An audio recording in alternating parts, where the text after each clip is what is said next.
Good morning and नमस्कार दोस्तों, स्वागत है आप सभी का आपके अपने YouTube channel GK search engine पर। आज है 19 मार्च और 19 मार्च से रिलेटेड राजस्थान करंट अफेयर्स के जितने भी इंपॉर्टेंट क्वेश्चन हैं सभी हम इस वीडियो में डिस्कस करने वाले हैं। तो पूरा वीडियो बहुत ध्यान से देखना और वीडियो के एंड में मैं आपसे एक क्वेश्चन पूछूंगा जिसका आंसर आपको कमेंट बॉक्स में देना है। कल के वीडियो में मैंने आपसे एक क्वेश्चन पूछा था जो था हाल ही में राजस्थान में नए जिलों के गठन पर विचार करने के लिए किसकी अध्यक्षता में एक उच्च स्तरीय समिति का गठन किया गया है। तो राम लुभाया की अध्यक्षता में एक उच्च स्तरीय समिति गठित की गई है। सी ऑप्शन यहाँ पर बिल्कुल सही था। जिन दोस्तों ने सी ऑप्शन कमेंट बॉक्स में सही जवाब दिया था उनको हार्दिक शुभकामनाएं। मुख्यमंत्री अशोक गहलोत ने नए जिलों के गठन को लेकर सेवानिवृत्त आईएएस अधिकारी राम लुभाया की अध्यक्षता में एक कमेटी बनाए जाने की घोषणा की है जो नए जिले को लेकर अपनी रिपोर्ट 6 महीने में पेश करेगी।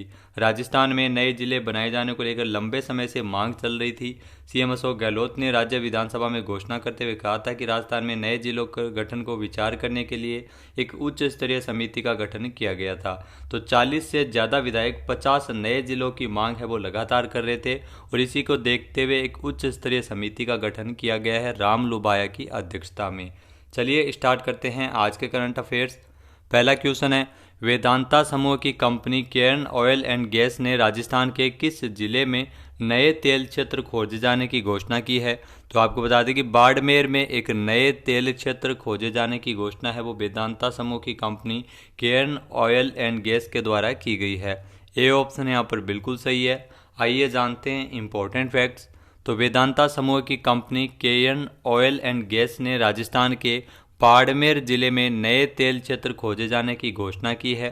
कंपनी के सूत्रों के अनुसार ये तेल भंडार उसी रेगिस्तानी क्षेत्र में मिला है जहां कंपनी का प्रचुर तेल क्षेत्र है। कंपनी ने शेयर बाजार को दी सूचना में कहा है कि उसने सरकार और हाइड्रोकार्बन महानिदेशालय को ओएलपी यानी खुला क्षेत्र लाइसेंसिंग नीति के तहत आने वाले ब्लॉक में खुदाई किए गए कुएं में तेल खोजा के बारे में बता दें तेल की खोज के बारे में बताया है और इस खोज को दुर्गा नाम दिया गया है। कंपनी को ओएलपी के तहत प्राप्त तेल क्षेत्र में तीसरी हाइड्रोकार्बन खोज है। अगला क्वेश्चन है, राजस्थान के ग्रीन हाउस बनाने के लिए राजस्थान में किसानों को कितने फीसदी तक सब्सिडी मिलेगी। तो राजस्थान में ग्रीन हाउस बनाने के लिए किसानों को 50% तक सब्सिडी दी जाएगी। बी ऑप्शन यहाँ पर बिल्कुल सही है। आइए जानते हैं इंपॉर्टेंट फैक्ट्स। तो राष्ट्रीय बागवानी मिशन तथा राष्ट्रीय कृषि विकास योजना के तहत 2 से लेकर 4000 मीटर तक के क्षेत्र में ग्रीन हाउस बनाने के लिए सब्सिडी दी जा रही है।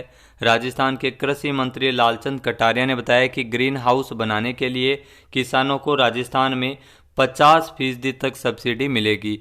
किसानों का चयन लॉटरी सिस्टम से किया जाएगा। उन्होंने बताया कि पहले इस योजना में पहले आओ पहले पाओ के आधार पर किसानों को ग्रीन हाउस हेतु सब्सिडी दी जाती थी। अब लॉटरी सिस्टम इस पर लागू होगा। इसके अलावा फसलों को खराब मौसम, कीटों एवं बीमारियों से बचाने के लिए ग्रीन हाउस या पॉली हाउस का निर्माण करवाया जाता है जो मौसम, बारिश, आंधी तूफान और लू से फसलों को बचाता है। तो 50% इस पर सब्सिडी मिलेगी। नेक्स्ट यहाँ पे क्वेश्चन है, राजस्थान में महिलाओं के लिए मुख्यमंत्री work from home job work योजना हेतु कितने करोड़ रुपए का प्रावधान किया गया है। तो इस योजना के लिए राजस्थान सरकार द्वारा 100 करोड़ रुपए का प्रावधान किया गया है। बी ऑप्शन यहाँ पर बिल्कुल सही है। आइए जानते हैं इंपॉर्टेंट फैक्ट्स। तो राजस्थान सरकार द्वारा महिलाओं के लिए मुख्यमंत्री work from home job work योजना प्रारंभ करना प्रस्तावित है। इसकी घोषणा राजस्थान सरकार द्वारा बजट में की गई थी और इस योजना के लिए 100 करोड़ रुपए का प्रावधान किया गया है। ऐसी महिलाएं जो वर्क फ्रॉम होम कर अपने परिवार की आजीविका में योगदान दे सकती है उन महिलाओं को इससे फायदा होगा। आगामी वर्ष 20,000 महिलाओं को इस योजना के अंतर्गत लाभान्वित किया जाना प्रस्तावित है और इसके लिए 100 करोड़ रुपए का बजट रखा गया है। नेक्स्ट है, राजस्थान में साल 2022 में प्रत्येक विधानसभा क्षेत्र में सड़कों के कार्य कराए जाने हेतु कितने करोड़ रुपए का प्रावधान किया गया है। तो राजस्थान सरकार द्वारा जो वर्ष 2022-23 में प्रत्येक विधानसभा क्षेत्र के लिए सड़कों के कार्य करवाए जाने के लिए विधानसभा के हिसाब से 10 करोड़ रुपए का प्रावधान किया गया है। ए ऑप्शन यहाँ पर बिल्कुल सही है। आइए जानते हैं इंपॉर्टेंट फैक्ट्स। तो आगामी वर्ष इस वित्तीय वर्ष आपको बता दें कि इस राशि को बढ़ाते हुए प्रत्येक विधानसभा क्षेत्र में 10 करोड़ रुपए उपलब्ध करवाने की घोषणा की गई है। गत वर्ष जो बजट में प्रत्येक विधानसभा क्षेत्र में सड़कों के कार्य करवाए जाने के लिए 5 करोड़ रुपए का प्रावधान किया गया था, जिसे बढ़ाकर 10 करोड़ रुपए किया गया है, जिसमें आपको बता दें कि ग्रामीण क्षेत्रों में 7 करोड़ रुपए नॉन पेचेबल क्षतिग्रस्त सड़कों के लिए और 3 करोड़ रुपए मिसिंग लिंक सड़कों के निर्माण हेतु उपलब्ध करवाए जाएंगे। तो प्रत्येक विधानसभा को 10 करोड़ रुपए मिलेंगे सड़कों के निर्माण कार्य हेतु, और इस हेतु आपको बता दें कि 2000 करोड़ रुपए का प्रावधान किया गया है। नेक्स्ट है, हाल ही में जारी आंकड़ों के अनुसार राजस्थान में मातृ मृत्यु दर 2017 से लेकर 2019 तक कितनी रही थी। तो हाल ही में जारी एक आंकड़ों के अनुसार राजस्थान में मातृ मृत्यु दर है वो 2017 से लेकर 2019 तक 141 रही थी। ये ऑप्शन यहाँ पर बिल्कुल सही है। आइए जानते हैं इंपॉर्टेंट फैक्ट्स। तो राजस्थान में मातृ मृत्यु दर 2017 से लेकर 2019 तक 141, 2016 से लेकर 2018 तक 164 और 2015 से लेकर 2017 तक 186 रही है। हाल ही में भारत के जनगणना निदेशालय के द्वारा सैंपल रजिस्ट्रेशन सिस्टम के तहत 2017 से लेकर 2019 तक के लिए भारत में मातृ मृत्यु दर पर विशेष बुलेटिन जारी किया गया था, और इसी के आंकड़े हैं। राजस्थान में 2017 से लेकर 2019 तक 141 मातृ मृत्यु दर रही थी, जो आंकड़े आपके लिए काफ़ी इंपॉर्टेंट है। इसके अलावा महत्वपूर्ण सुधार के बावजूद भी उत्तर प्रदेश और मध्य प्रदेश में सबसे ज़्यादा मातृ मृत्यु दर अनुपात वाले राज्य बने हुए हैं। नेक्स्ट है, हाल ही में राजस्थान के किस जिले के सरकारी अस्पताल में देश की सबसे बड़ी मेडिकल इमरजेंसी तैयार की जा रही है। तो जयपुर में स्थित जेके लोन हॉस्पिटल में देश की सबसे बड़ी मेडिकल इमरजेंसी है वो तैयार की जा रही है। ये ऑप्शन यहाँ पर बिल्कुल सही है। आइए जानते हैं इंपॉर्टेंट फैक्ट्स। तो जयपुर के जेके लोन अस्पताल को जल्द ही बड़ी सौगात मिलने जा रही है। बच्चों के इस सरकारी अस्पताल में देश की सबसे बड़ी मेडिकल इमरजेंसी तैयार की जा रही है, जो जल्द ही शुरू होगी। इस अस्पताल में हर दिन हजारों की संख्या में बच्चों का इलाज किया जाता है। राजस्थान से ही नहीं बल्कि उत्तर प्रदेश, मध्य प्रदेश और हरियाणा राज्यों से भी आपातकालीन स्थिति में बच्चों को जेके लोन अस्पताल में रेफर किया जाता है। आपातकालीन स्थिति से निपटने के लिए जेके लोन अस्पताल में एक अत्याधुनिक इमरजेंसी वार्ड तैयार किया जा रहा है, जहां बच्चों को हर बेड पर वेंटिलेटर की सुविधा मिलेगी, और आने वाले 2 महीने के अंदर इस इमरजेंसी वार्ड को भी शुरू किया जाएगा। अब करें शानदार तैयारी अनअकैडमी के साथ, जो इंडिया का लार्जेस्ट लर्निंग प्लेटफॉर्म है। अनअकैडमी जहां पर आपको मिलती है स्पेशल ऑफर, जिसमें आपको विजेता आरएस के लिए स्कॉलरशिप फ्री टेस्ट सीरीज है। 75% तक स्कॉलरशिप आप 2 ईयर के सब्सक्रिप्शन पर ले सकते हैं अनअकैडमी से। इसके अलावा प्लस फीचर्स भी काफ़ी शानदार है। इंडिया के टॉप एजुकेटर्स आपको एक ही प्लेटफॉर्म पर मिलते हैं। Live test series PDF format, वो स्टडी मटेरियल आपको पीडीएफ फॉर्मेट में मिलता है। कंप्लीट एग्जाम प्रिपरेशन आप अनअकैडमी के माध्यम से कर सकते हैं।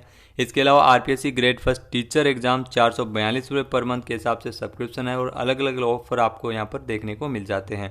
संकल्प बैच है जो कंप्यूटर इंस्ट्रक्टर का है, 4 महीने का, 4 मार्च से इसकी शुरुआत की गई है, तो इसको भी आप ले सकते हैं। आरएएस की अगर आप तैयारी करना चाहते हैं तो सक्षम बैच है जो 6 महीने का है, 16 मार्च से इसकी शुरुआत हुई है, तो ये भी आपके लिए काफ़ी हेल्पफुल रह सकता है।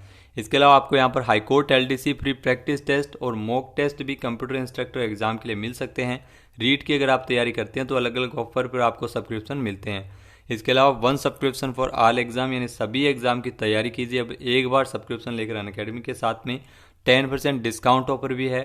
जो हमारा रेफरल कोड है SE10, उसको यूज करके आप 10% डिस्काउंट है वो ले सकते हैं अलग अलग ऑफर पर। तो यहाँ पर आपको कॉम्बो ऑफर भी मिलते हैं, तो आज ही अनअकैडमी ज्वाइन कीजिए। अगला क्वेश्चन है, हाल ही में फसल व सब्जियों में पेस्टिसाइड रसायन की जांच हेतु राजस्थान के किस जिले की लैब शुरू की जाएगी। तो आपको बता दें कि हाल ही में फसल और सब्जियों में पेस्टिसाइड रसायन की जांच हेतु जोधपुर में राजस्थान में लैब है वो शुरू होगी। ए ऑप्शन यहाँ पर बिल्कुल सही है। आइए जानते हैं इंपॉर्टेंट फैक्ट्स। तो फसल एवं सब्जियों में पेस्टिसाइड रसायन की जांच हेतु अब जल्द ही राजस्थान के जोधपुर में लैब शुरू हो जाएगी। इसके लिए जोधपुर लैब को अपग्रेड और हाईटेक किया जा रहा है। किसानों को रसायन मुक्त ऑर्गेनिक खेती के प्रति प्रोत्साहित किया जा रहा है। इसको लेकर राजस्थान में कई विभाग भी कार्य कर रहे हैं। खाद्य सुरक्षा एवं मानक प्रयोगशाला को हाईटेक किया जा रहा है। जोधपुर में यह लैब स्टार्ट हो रही है। इस प्रयोगशाला में फल फ्रूट एवं सब्जियों की खेती के दौरान कितना रसायन पेस्टिसाइड डाला गया है, इसकी जांच हो पाएगी। केंद्र सरकार द्वारा करोड़ों रुपए की लागत से इस लेटेस्ट टेक्नोलॉजी मशीनें इसमें इंस्टॉल की गई है। नेक्स्ट यहाँ पे क्वेश्चन है, हाल ही में इलेक्ट्रिक दोपहिया वाहन निर्माता कंपनी ओकिनावा ऑटोटेक ने राजस्थान के किस जगह में अपने दूसरे भारतीय संयंत्र में उत्पादन शुरू किया है? तो भिवाड़ी में ये उत्पादन शुरू किया गया है। सी ऑप्शन यहाँ पर बिल्कुल सही है। आइए जानते हैं इंपॉर्टेंट फैक्ट्स। तो इलेक्ट्रिक दोपहिया वाहन निर्माता कंपनी ओकिनावा ऑटोटेक ने राजस्थान के भिवाड़ी अलवर में स्थित अपने दूसरे भारतीय संयंत्र से उत्पादन शुरू किया है। कंपनी का लक्ष्य नए संयंत्र में प्रति वर्ष 3 लाख इलेक्ट्रिक वाहन निर्मित करना है और साथ ही साथ अगले 2-3 साल में इसकी उत्पादन क्षमता बढ़ाकर 10 लाख वाहन करने का लक्ष्य तय किया गया है। इसी के साथ ही अलवर में स्थित मौजूदा संयंत्र की उत्पादन क्षमता में 5 गुना अधिक है। कंपनी ने अलवर संयंत्र की वार्षिक उत्पादन क्षमता 1,80,000 इकाई है। Scooter ABS electronic assistant braking system से लैस है, जिसमें आपको बता दें कि ओकिनावा ने स्कूटर के लिए खास ऐप भी डेवलप की है। ओकिनावा इको ऐप को गूगल से डाउनलोड किया जा सकता है और Okinawa praise pro electric scooter की कीमत 79,845 रुपये एक शोरूम है। नेक्स्ट है, भारत का पहला वर्ल्ड पीस सेंटर कहाँ स्थापित किया जा रहा है? तो भारत का जो पहला वर्ल्ड पीस सेंटर है वो गुरुग्राम में स्थापित किया जा रहा है। सी ऑप्शन यहाँ पर बिल्कुल सही है। आइए जानते हैं इंपॉर्टेंट फैक्ट्स। तो शांति के राजदूत जैनाचार्य डॉक्टर लोकेश जी द्वारा स्थापित अहिंसा विश्व भारती संगठन हरियाणा के गुरुग्राम में भारत का पहला विश्व शांति केंद्र स्थापित किया जा रहा है। तो हरियाणा के गुरुग्राम में इसकी स्थापना की जा रही है शांति के प्रति प्रोत्साहित करने के लिए। ये दुनिया में शांति और सद्भाव की स्थापना के लिए कार्य करेगा, जहां पर आपको बता दें कि सबके लिए शांति शिक्षा के कार्यक्रम आयोजित किए जाएंगे। यह लोगों के मानसिक, भावनात्मक और चरित्र विकास के लिए समर्पित होगा। नेक्स्ट है, हाल ही में राष्ट्रीय टीकाकरण दिवस कब मनाया गया है? तो हाल ही में अगर बात की जाए राष्ट्रीय टीकाकरण दिवस, तो दोस्तों 16 मार्च को राष्ट्रीय टीकाकरण दिवस मनाया गया है। सी ऑप्शन यहाँ पर बिल्कुल सही है। आइए जानते हैं इंपॉर्टेंट फैक्ट्स। तो टीकाकरण के महत्व और सार्वजनिक स्वास्थ्य में इसकी भूमिका को बताने के लिए हर साल 16 मार्च को भारत में राष्ट्रीय टीकाकरण दिवस मनाया जाता है। 16 मार्च 1995 को देश में पोलियो के पहले टीके की पहली खुराक शुरू की गई थी। इस दिन को राष्ट्रीय टीकाकरण दिवस के रूप में भी जाना जाता है। साल 2022 के लिए राष्ट्रीय टीकाकरण दिवस की जो थीम रखी गई है वो है वैक्सीन्स वर्क फॉर ऑल। इस टीके एंटीबॉडी बनाने के लिए किसी भी व्यक्ति की प्रतिरक्षा प्रणाली का मार्गदर्शन करते हैं। बात कर लेते हैं आज के हमारे क्विज की। तो आज का हमारा क्विज है, हाल ही में राजस्थान सरकार द्वारा साल 2022-23 में मुख्यमंत्री डिजिटल सेवा योजना में कितना बजट स्वीकृत किया गया है? एक बार फिर से सुनिएगा, राजस्थान सरकार द्वारा साल 2022-23 में मुख्यमंत्री डिजिटल सेवा योजना हेतु कितना बजट स्वीकृत हुआ है? इसका सही आंसर आपको कमेंट बॉक्स में देना है। और अगर ये वीडियो आपको पसंद आए तो इसे लाइक और शेयर जरूर कीजिएगा। साथ ही साथ हमारे चैनल को भी जरूर सब्सक्राइब करें। वीडियो की जो PDF फाइल है वो आप वीडियो के डिस्क्रिप्शन बॉक्स से डाउनलोड कर सकते हैं और इस क्वेश्चन का आंसर आप वोट करके भी कर सकते हैं। वीडियो देखने के लिए धन्यवाद। जय हिंद, जय भारत, जय राजस्थान।